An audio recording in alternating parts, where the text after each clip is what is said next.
Olá! Teve um momento, né, nas aulas anteriores que a gente conversou um pouquinho sobre o histórico das UTIs, né, no Brasil e no mundo.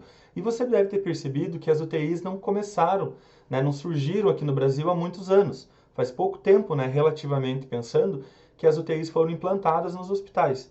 Então, é uma especialidade, de certa forma, recente, né? A implantação e a implementação em todo o Brasil foi lento, né, e foi baseado basicamente no que aconteceu lá no modelo americano, né?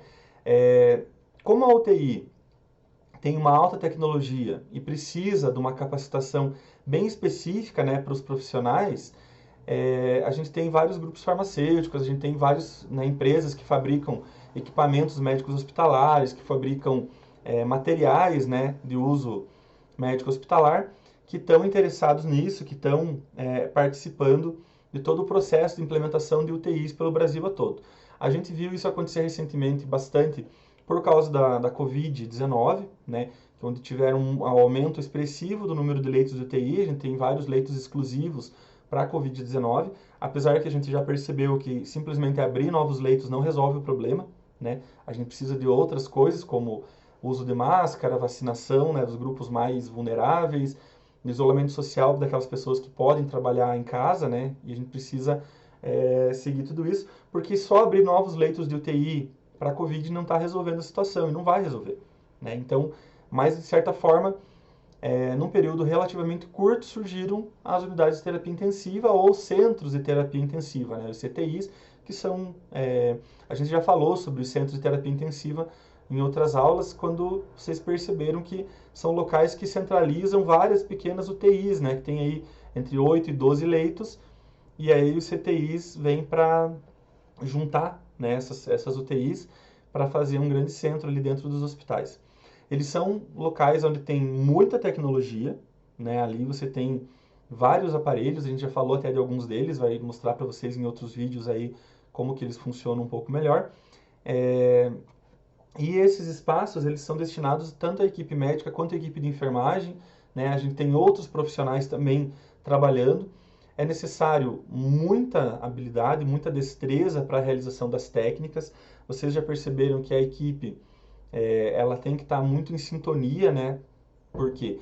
Porque aquele tempo que você perde muitas vezes por não conseguir realizar um procedimento, não conseguir fazer um acesso venoso, não conseguir aspiração, entubar o paciente, né, colocar, programar o ventilador ali, colocar no paciente, isso muitas vezes é o que faz a diferença entre o paciente que vive e o paciente que morre, né? Então, a gente precisa realmente de equipes que estejam bem capacitadas, que estejam bem habilitadas mesmo, né, que conheçam a sua rotina, que conheçam o trabalho e que saibam a importância de cada coisa que é realizado, tá? O atendimento, então, ao paciente crítico deve ser oferecido dentro de condições técnicas, instalações físicas, né, bem específicas, bem adequadas, equipamentos e recursos humanos adequados à prestação de assistência especializada na área de terapia intensiva.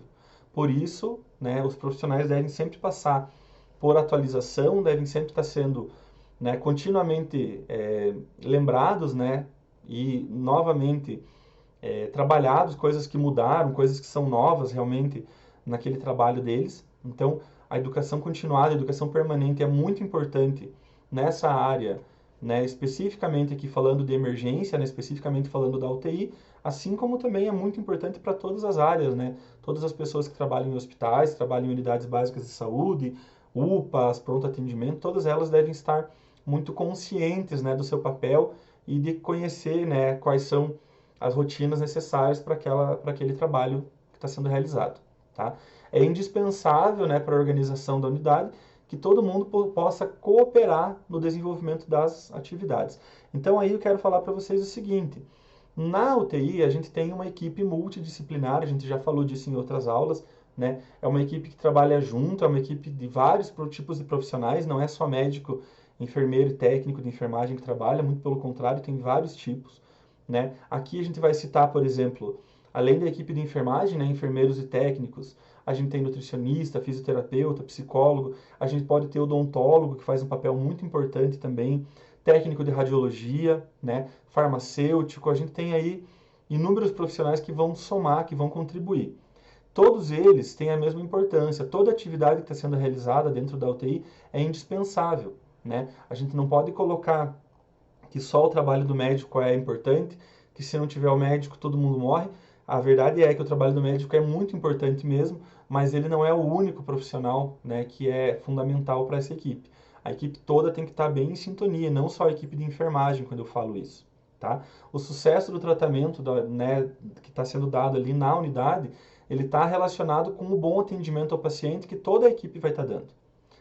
A equipe de enfermagem, claro que tem um papel bem importante nesse atendimento, porque a equipe de enfermagem, em números, é a maior equipe, né? Não só na UTI, como em toda a saúde, né? Chega a ser aí 60%, talvez até um pouco mais do que isso, a proporção de profissionais de enfermagem em comparação com os outros profissionais. Então, a enfermagem sozinha é mais da metade do número de profissionais da saúde que trabalham em todos os lugares.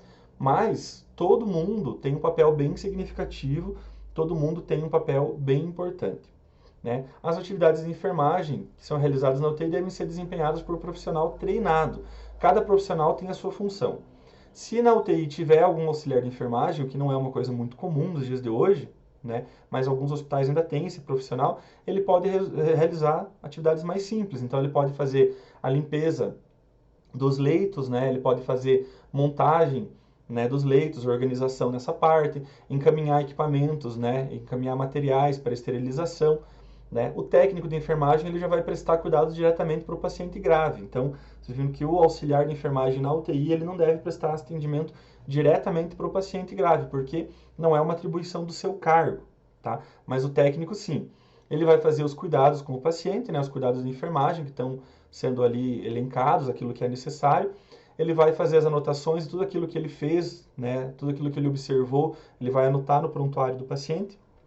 O enfermeiro, por outro lado, vai gerenciar a equipe, né, vai fazer também o processo de cuidado, vai fazer o processo de enfermagem também, juntamente com os outros profissionais da enfermagem, vai evoluir o paciente, né, e essas atividades são específicas do enfermeiro, né? O técnico ainda pode controlar o estoque, ele pode encaminhar os pacientes que estão de alta, né, fazer pedido de almoxarifado, controlar então essa parte, né, de materiais, medicamentos, né, coisas que são mais burocráticas podem sim ser realizados pelo técnico de enfermagem sem problema nenhum, tá? Se você ficou com alguma dúvida sobre o que está sendo falado aqui, eu peço que você deixe uma pergunta, né, mande uma mensagem para o professor, para que a gente possa estar conversando, tá bom? Se não tiver nenhuma dúvida sobre o que foi falado, eu espero você então na nossa próxima aula.